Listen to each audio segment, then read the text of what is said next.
Hello, mga kapamilya. So, ginugunahan ko yung kamuting kahoy ko dito sa daanan dahil may mga damo na rin para malinis tingnan. Aya-aya.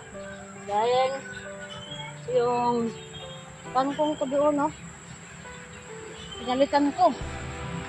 Dahil maluma na rin, no? Magbago tayo ng tanim. So yung mga garden ko, malaki na yung mga tanim ko. Tingnan mo dyan, no? Yan, madumi na yung gamit ko. Kanina pa ako. Tapos na ako magtanim, dito ako na gano'n. Tingnan nyo yung ano ko. Yan, bagong tanim na. Saka yung gamit ko, dumi-dumi na kasi yung pawis ko.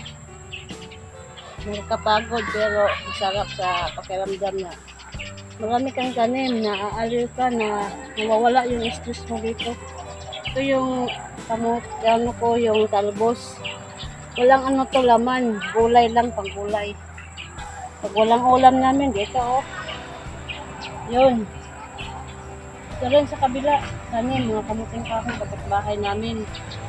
Malaki na dito, nakatanim, marami ng katanim. Nahahawa na. Yan.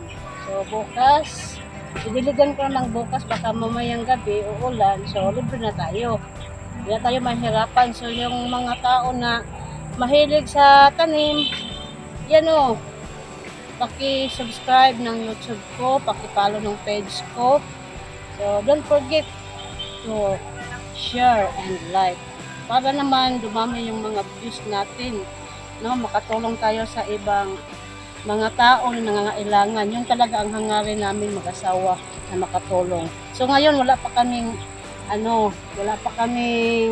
charity vlog.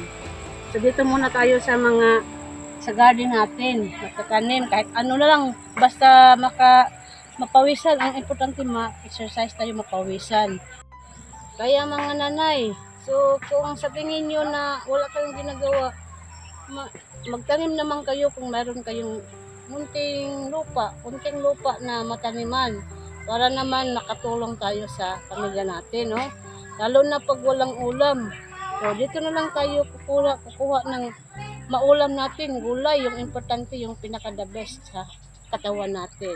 So yun ang pinakamaganda sa mga nanay na gustong makatulong. Kahit lang sa pagtatanim, yan, nakatulong ka na sa pamilya mo. Thank you very much. Sana'y makapulot kayo ng aral. Okay, bye.